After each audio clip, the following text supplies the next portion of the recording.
about the ancient agora in the city of Smyrna, which is present-day Izmir, Turkey. I'm John Cassinat, and I will again be your tour guide, endeavoring to fulfill my tour guide duties flawlessly, but not always perfectly. I'm just trying to maintain expectations. So first things first, what is an agora? Essentially, it's a large courtyard surrounded by porches known as stoas or porticos. Essentially, it's a colonnaded courtyard. It houses the administrative, judicial, political, commercial center in this city and in other cities. I described, for example, the agora in the ancient city of Ephesus in a previous video log. So if you look at my website and look up also on YouTube for Ephesus Part 2, that's where I describe the agora in Ephesus. So it's the same thing here, except the agora in Smyrna is going to be on a smaller scale than the agora we saw in the city of Ephesus. So the agora in Smyrna includes a variety of buildings and structures that I'm going to describe and kind of give the background history for. And we're going to begin with the house of a guy by the name of Sabbatai Zevi. This particular building was not open to the public, and we could only kind of see it from a distance inside the agora and then also outside the fence. By way of background, Sabbatai was born on the Jewish holy day of Tisha B'Av in Smyrna. At that time, the city was under Ottoman control. He led a pious life in the city and eventually announced that he was the Messiah. In Hebrew, the name Sabbatai means Saturn, and in Jewish tradition, the reign of Sabbatai or Saturn as the highest planet was often linked to the Messiah. He lived from 1626 through 1676, and during his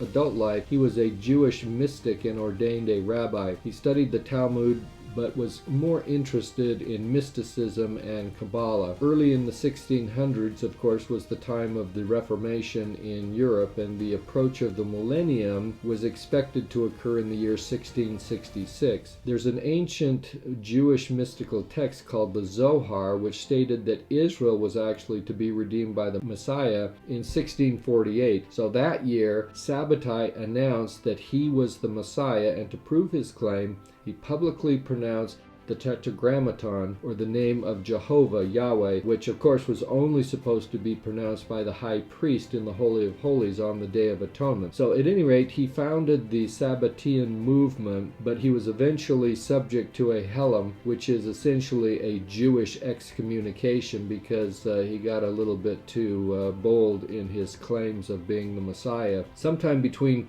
1651 and 1654, he and his followers were banished from Smyrna and ended up in Constantinople, which is the modern Istanbul. In 1666, he was tried for sedition and given the choice of death or conversion to Islam. So he converted, outwardly at least, along with about 300 of his followers, and he wore a turban in the Muslim style, but he really never gave up Judaism. He was banished twice when he was found singing Jewish hymns, and he died in isolation in Constantinople. And so this is the place where he lived before being kicked out of Smyrna. For the next few minutes, I will show you a montage of photographs as I explain the early history of Smyrna. This Greek city was located at a strategic point on the Aegean Sea off the coast of Anatolia, which is essentially the same area that we refer to as Asia Minor. Most of the ancient city's present-day ruins date to the Roman era. The majority of ruins are from the time period after an earthquake in the 2nd century AD. We begin our historic account with Old Smyrna, the initial settlement founded in roughly 1250 BC. This is when the city of Troy fell to the Greeks at the Dardanelles. The Dardanelles is a strait of water that is the boundary between the continents of Europe and Asia. There's a lot of debate about whether the Trojan War was real or mythical, or option number 3 would be real, with a lot of embellishment by the poet Homer. The most recent archaeological excavations confirm option number 3. That is, the archaeologists say that the city of Troy was located near the modern city of Çanakkale, Turkey, located on the Dardanelles at its most narrow point, which is about 3/4 of a mile wide.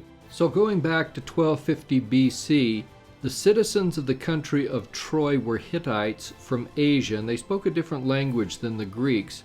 So we ask ourselves, what was that 10-year Trojan War all about besides this really nice story about this cool hollow horse? Well, if you ask Homer and Greek mythology, it was because Paris of Troy, who was a Hittite, had abducted Helen of Sparta, who was a Greek. So the Greeks started the Trojan War seeking the return of Helen, who supposedly was the most beautiful mortal in the world. On the other hand, if you ask our tour guide, it was because of taxes and port fees that filled the coffers of the Trojans from the commerce in this port city of Troy.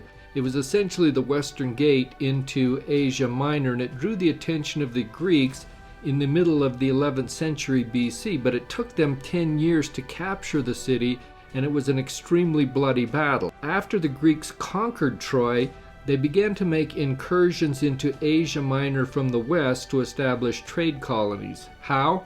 They slaughtered the men and married their widows.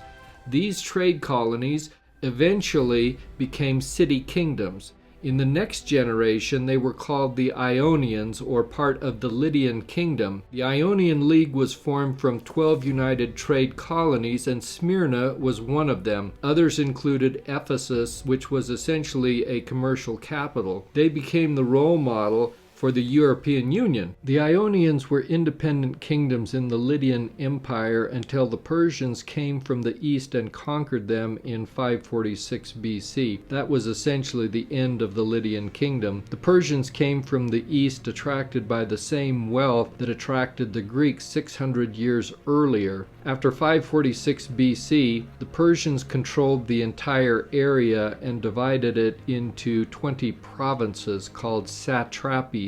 The governors were called satraps. Most satraps were Persian, but there were some Greek from among the indigenous people, probably people who had been traders or had assisted with the Persians in their conquest of Asia Minor. Persian rule in Asia Minor was considered to be the Dark Ages for this region. The conquered people had a measure of independence, but they paid heavy taxes. This continued until 333 BC, when the satraps of Persia were defeated by the Greek Empire. This overthrow was foreseen by Daniel in chapter 7 of his book, where it describes the Greek Empire as a spotted leopard with 4 heads that takes the place of the Medo-Persian Empire represented by a bear. According to legend, the downfall of the Persians was also foreseen by the Didyma oracle in the Temple of Apollo south of Ephesus. This oracle used black magic to tell fortunes through the holy waters from a hot spring. She breathed in fumes from the sulfurous waters until unconscious, and when she awoke, she would tell her predictions in a state of semi-sedation. So the legend is that for 200 years during the Persian occupation or conquest between 546 and 346 BC, the waters dried up and there were no predictions. When Alexander the Great was born, the waters came back, and the oracle predicted that Alexander had been born. Alexander, of course, was the liberator of the Ionian people in Asia Minor, including the city of Smyrna. He actually changed the location of the city because the original site was located in kind of the plain near the Aegean Sea, and it was too low to actually drain the water when it rained, and so there was a lot of mud and water in the rainy season. New Smyrna was located in the elevated area around Mount Pagos.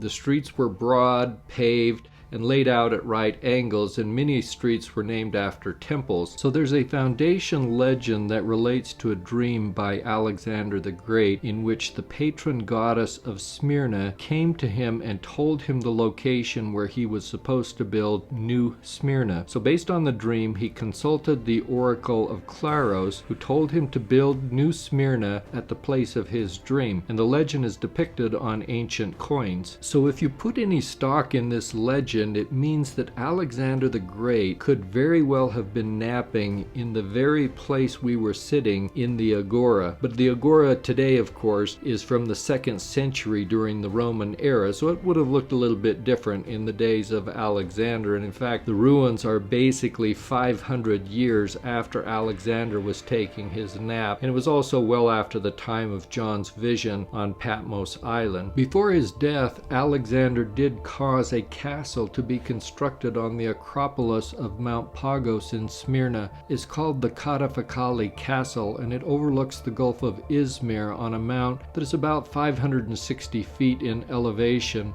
It's also called the Crown of Smyrna. The defensive walls around the castle were built by Lysimachus after Alexander died, and you may recall he was one of Alexander's generals that received a fourth of Alexander's kingdom by about 306 BC after Alexander died unexpectedly. But ultimately Alexander was the inspiration for and envisioned the plan for New Smyrna that was ultimately carried out by Lysimachus after him.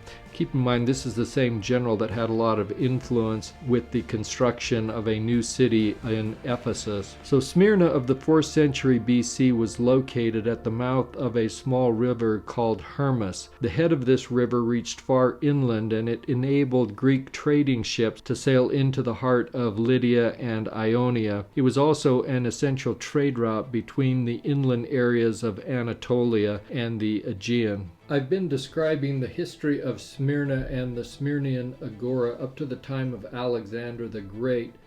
Before moving forward in time to the agora during the Roman era, I wanted to describe some of the ruins that you've been looking at and that you will continue to look at for the next few minutes. First, you've seen a number of stone arches from above, and I'm going to show you a bunch from below as well.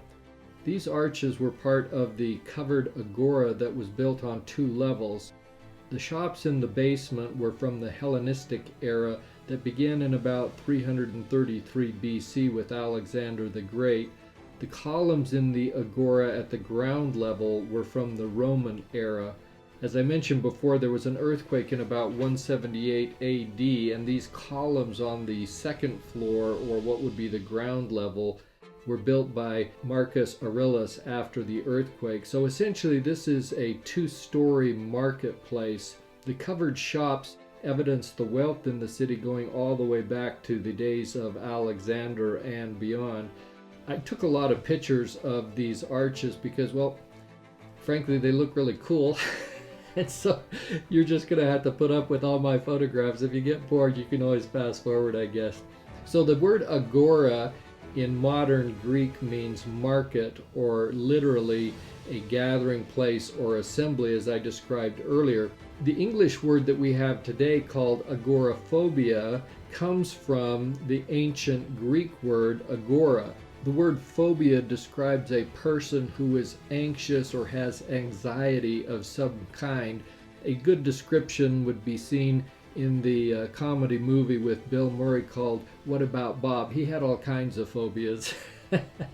I don't think he ever mentioned agoraphobia, but if he had it, it would mean that essentially he gets anxious or has anxiety whenever he's in some type of a public gathering place or a public place where he feels like he doesn't have any kind of control, or it might be an unfamiliar environment. So agoraphobia is an anxiety triggered by wide open spaces, crowds, or public situations. As we leave our Psychology 101 class, we're going to come back to the covered agora, where there is also a basilica located in the basement. This was for judicial functions, banking, and other commercial activities.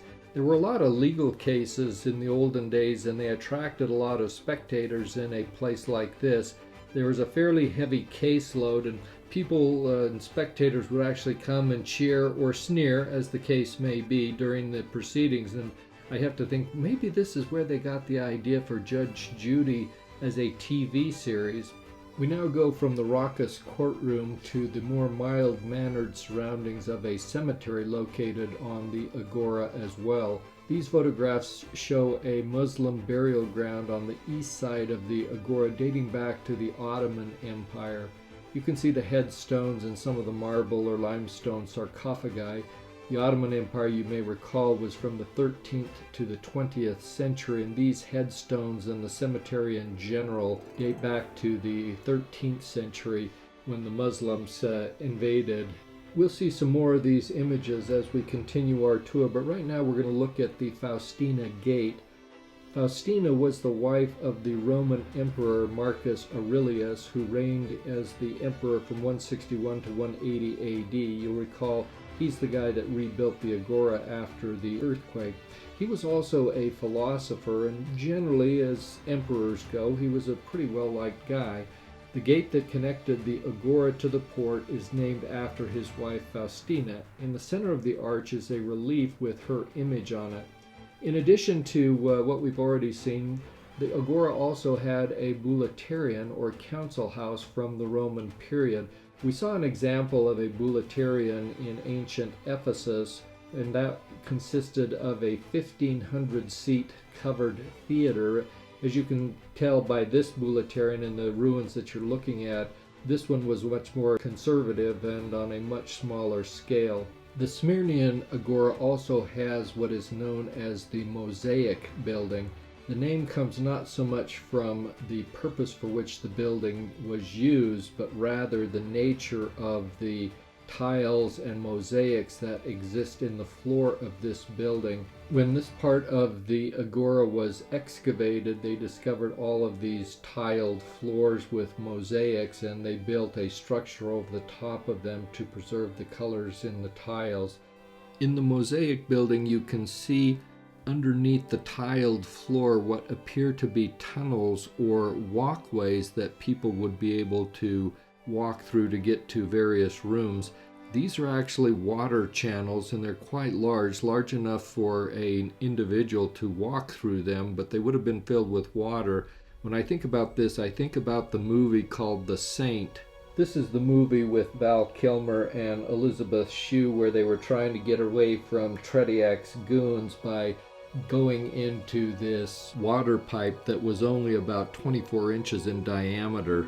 The pipe was just barely big enough for them to move around in, and they would have been better off if they had filmed this in the agora in Smyrna, but then I guess it may not have been quite so dramatic. The water in the agora actually comes from an unidentified source that continues to flow through some of the channels in the floors in the agora today, and some of the terracotta pipes are still in use. So, you know, our engineers could take a lesson from the ancient Romans and the Greeks before them in their engineering of underground plumbing. I filmed some of the water flowing into the agora from that unidentified source with the microphone live, so you'll get the full effect.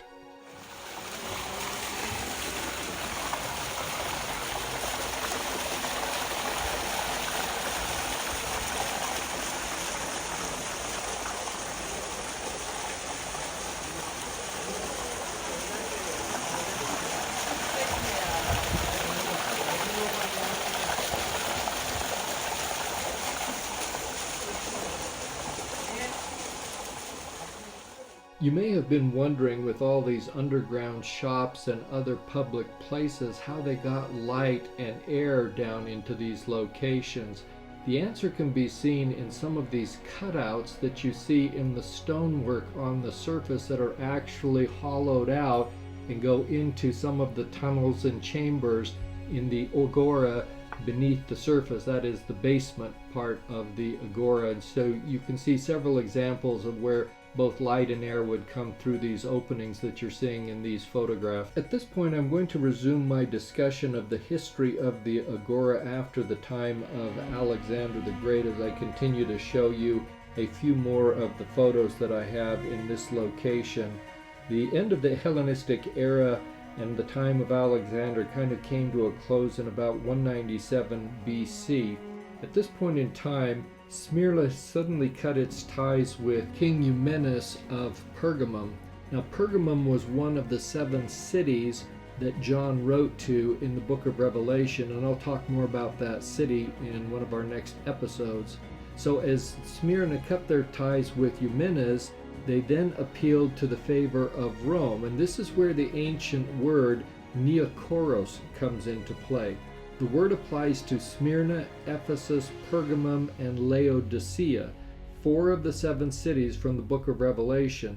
Smyrna was named a Neokoros city 3 times, and this was a great source of pride to them because Ephesus and Pergamum were only named a Neokoros city on 2 occasions each. And this cult from Smyrna eventually became very widespread throughout the Roman Empire, so that by 195 BC, the city of Rome started to be deified. The Smyrnians are generally considered to be the creators, inventors, and originators of the goddess Roma, which means they can claim intellectual property rights, of course. So by 133 BC, King Attalus III of Pergamum died without an heir, and his will conferred his entire kingdom, including Smyrna, on the Romans. So the Romans then organized the province of Asia and made Pergamum the capital. Smyrna became a leading city with a major seaport and competed with Ephesus and Pergamum for the title of First City of Ephesus. By 31 BC, the Roman emperors had established a cult in the time of Augustus Pontifex Maximus, the same Augustus who taxed the Jews and sent Mary and Joseph to Bethlehem where the Savior was born. So this Roman cult differed from the typical pagan cult. The Roman cult was called an imperial cult that was dedicated to emperor worship, that is, where the emperors were deified and considered to be gods. Now, if you fast forward about 130 years to 96 AD, when John wrote his letters to the 7 churches, his letter to Pergamum described the seat of Satan, which most equate to the temple of Zeus that is now located, of all places, in the museum in Berlin. Some think that the seat that John described in his letter to Pergamum was the temple of Trajan, that has a temple located there in Pergamum. He was venerated as a god and was the object of worship. I, however, am not convinced that the seat of Satan was referring to Trajan, because Trajan reigned between 98 and 117 AD. So Trajan was a contemporary of John the Revelator and the writings in the book of Revelation, but the temple of Trajan hadn't been built by the time John wrote his letter to the saints in Pergamum. Coming back to the concept of Neokoros, essentially this term means to chip in, to construct a temple to the god of Rome, or to the emperors of Rome. It was in full swing by the time of John's letters to the 7 churches, and it's a big deal because if you could have your city to be deemed as a Neokoros city, that meant your residents would be exempted from taxes and military service. Going on to the 1st century AD, during the Christian era, there was a church, of course, in Smyrna from the earliest times. There was a considerable Jewish population during the apostolic period of the church, and the Christian church began with the teachings of Paul, most likely. The first bishop may have been a guy by the name of Aristion, but Polycarp, who was also a bishop in Smyrna, was the more well-known bishop in the area. Polycarp was mentored by the Apostle John, and John, when he was writing his letter to the saints in Smyrna, was probably writing to his friend the bishop, who was Polycarp, in Revelation chapter 2, verses 8 through 11. John's letter to Smyrna was the second letter of his 7 to the 7 churches in Asia. Smyrna was one of the 2 cities that received commendations only and no condemnation. For more information about John's letter to Smyrna in particular, check out my podcasts on February 11 and February 17th from 2024. Also on my Come Follow Me podcast number 6 on November 5 of 2023, I did an overall discussion about the history of Smyrna and the other churches there in Asia Minor. So I also, in my prior podcast, talk about the martyrdom of Polycarp in 155 AD. In other Christian news from the ancient city of Smyrna, we know that Saint Ignatius of Antioch was a student of John the Apostle and wrote letters to Polycarp as the bishop in Smyrna. Now, Ignatius was an early Christian writer, was born about 35 AD and died somewhere between 108 and 140 AD. He also visited Smyrna and wrote about how Bishop Polycarp was martyred by the Jewish mob there in Smyrna. We also know that in 208 AD, another Christian father by the name of Tertullian wrote this about the city of Smyrna and the saints and apostates of the city at that time, saying, quote, "The heresies are at best novelties and have no continuity with the teaching of Christ. Perhaps some heretics may claim apostolic antiquity. We reply, let them publish the origins of their churches and unroll the catalogue of their bishops till now, from the apostles or from some bishop appointed by the apostles, as the Smyrnians count from Polycarp and John, and the Romans from Clement and Peter. Let heretics invent something to match this." Close quote. This was essentially a sarcastic invitation to apostates of the true church to devise doctrines that could compete with the teachings of Polycarp, John, and the other apostles. Today there's a Roman Catholic church in Izmir, now named after Polycarp. There is a tradition that this church was built upon the crypt of Polycarp. It was actually built in about 1625 AD with the permission of the Ottoman Sultan at the time. However, this was done at the request of French King Louis XIII, which means there's some kind of politicking going on for a Christian church to be built in the Ottoman Empire. The church was reconstructed several times, including the period after the Great Fire of Smyrna that I'll describe in just a moment as we continue with our history of the city, starting now with the 4th century AD, when Constantine the Great moved the seat of the Roman government to Constantinople.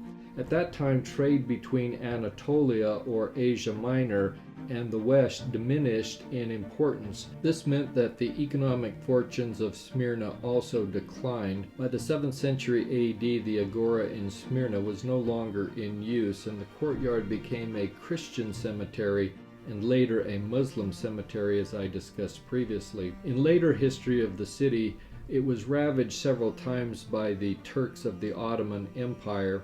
In 1402, for example, Smyrna was overrun and almost all the inhabitants were massacred. Smyrna was the last city in Asia Minor to be overrun by the Turks of the Ottoman Empire. After 1425, the eastern portion of the agora became a prayer area. Thus we see the unusual circumstance where you have Christian worshippers in the very same area where there was a Turkish/Muslim cemetery located.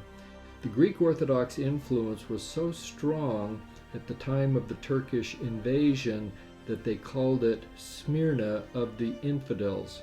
The Turkish sources track this term back to the 14th century when there were actually two parts of the city controlled by different powers. In Upper Izmir, or Smyrna at the time, it was Muslim, and the lower part of the city was actually Christian. One can't help but reflect a little bit on the letter that John wrote to the Smyrnian saints, who received only commendations from John and no condemnations because of their faithfulness to the gospel. Despite great tribulation, the Ottomans continued to control the area except during the Greco-Turkish War between 1919 and 1922. The city of Smyrna was assigned to Greece by the Treaty of Sèvres after World War I. Greece began to occupy Smyrna on May 15, 1919, but that occupation ended when a Turkish army entered the city on September 9, 1922. 4 days later, a fire broke out in the Greek-Armenian quarters of the city, and this was known as the Great Fire of Smyrna. The death toll was estimated at between 10,000 and 100,000 people. The church of Polycarp, as I mentioned before, was badly damaged in the fire and had to be rebuilt. Greek Orthodox Christians in Smyrna were subject to the Population Exchange Agreement of 1923 that I described in a prior video log about the city of Corinth. In that agreement, about 500,000 Greek Orthodox Christians were deported to Greece from Turkey as about 1.2 million Greek Muslims were deported from Greece to Turkey. The first scientific excavations began in Smyrna between 1932 and 1941, with new excavations in 1997 and others that have continued since 2002. In 1980, an adjacent school burned down and was not reconstructed, which then allowed the archaeologists to go into that area and do further excavations that were then incorporated into the agora for a total square footage of about 180,000 square feet. The excavation discoveries include the functional 2,000-year-old water system that I described earlier. They found graffiti on the basilica wall, which is believed to be the world's first crossword puzzle. There's also evidence suggesting a coexistence among the Muslims, Christians, and Jews, as I've described somewhat in this video log. This is indicated by the Star of David being found in various locations on rocks, and also indicated by candles that feature the Star of David. In 2020, the agora became a tentative World Heritage Site as part of the historical port of the city of Izmir. And it's a really fascinating place, as you can see from my experience and my photographs that I've been able to share with you. In our next video log, we'll be talking about the city of Pergamum, the third of the 7 cities that John wrote to in the book of Revelation. So I'll look forward to seeing you there. And in the meantime, thank you for watching, listening, subscribing, and sharing your comments with me and other people. And I will see you in my next video log in Pergamum.